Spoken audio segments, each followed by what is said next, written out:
I'd like to talk about Into the Wild by Jon Krakauer.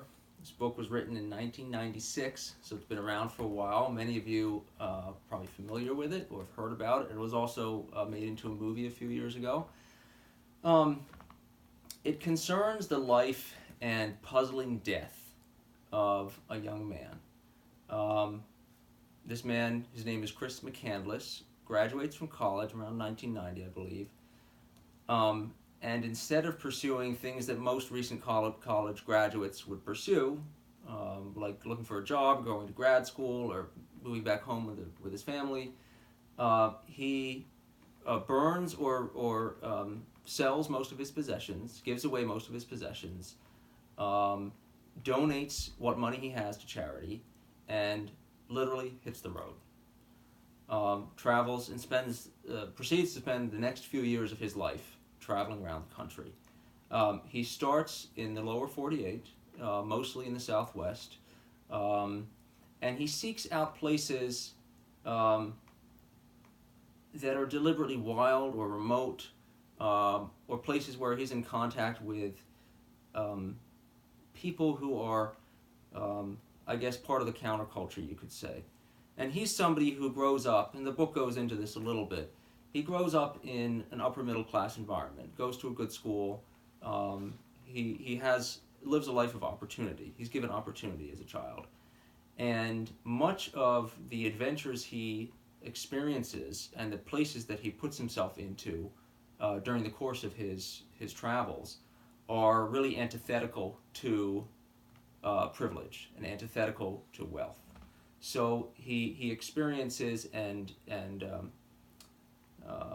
relates to and with people who are, kind of in the dark, you might say, the dark underbelly of American society. And this is sort of a deliberate pursuit of his to, remove from his life the hypocrisies and the materialism and the superficiality of, upper middle class suburban life, and experience the hardships, experience the truth, um, the grittiness of life kind of at its core. So the book chronicles his travels all across the country, and about a good third of the book focuses on one trip in particular, and this takes place actually up in Alaska. So after he's traveled in the lower 48 for several years, he ends up hitchhiking to Alaska and embarking on an even more grand, even more challenging adventure. And at this point, I want to, um, I want to, you know, uh, relay a few quotes from the book that kind of encapsulate or, describe his attitude, his idealism, and his kind of a yearning for wilderness and for purity and truth and real, gritty experiences. The first here is actually from a book by Leo Tolstoy, who he highlighted, which he highlighted. I wanted movement and not a calm course of existence. I wanted excitement and danger and the chance to sacrifice myself for love. I felt myself a superabundance of energy which found no outlet in our quiet life. The second passage, which is similar to that, similar vein in any case, is actually from the journal entries of a man named Everett Ruse, who lived in the early 1900s, and much like Chris McCandless, traveled extensively in the wilderness in his early 20s, also seeking a kind of an inner purity and inner truth and hardship as well. I have been thinking more and more that I shall always be a lone wanderer of the wilderness. God, how the trail lures me. You cannot comprehend its resistless fascination for me. After all, the lone trail is the best. I'll never stop wandering.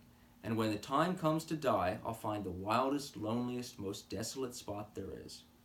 The beauty of this country is becoming part of me. I feel more detached from life and somehow gentler.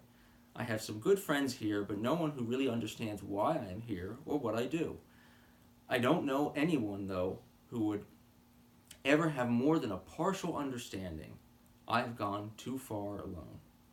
I have always been unsatisfied with life as most people live it. Always I want to live more intensely and richly. So those two passages really, I think, encapsulate his yearning and his striving and his idealism. There's definitely a theme of self-sufficiency, self-reliance throughout the course of this book. There's a theme, as I said, of nature, of purity, and there's a theme of a rebellion against mainstream culture. So one of the reasons why I think this book is so effective is the author, Jon Krakauer, lived in his youth, to some extent, a similar type of lifestyle that Chris McCandless lived in this book. So he can relate to it. He was a climber in his youth. He took odd jobs just to kind of make ends meet while traveling, while exploring, while summiting some of the most outrageously steep and challenging slopes all across the country. So he can relate to that kind of young man's dissatisfaction with ordinary society and that kind of yearning for something different, something more exciting, something perhaps more dangerous.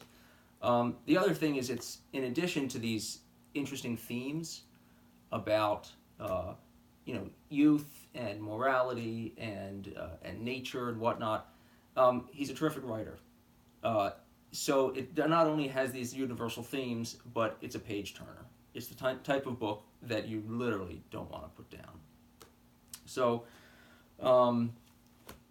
as a result of reading this book, I'm now interested in reading many more of Jon Krakauer's books. So I think the next one is going to be Under the Banner of Heaven, which is about scandal and murder in the Mormon Church in Utah.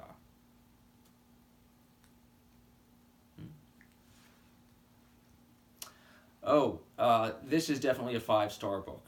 No question about it.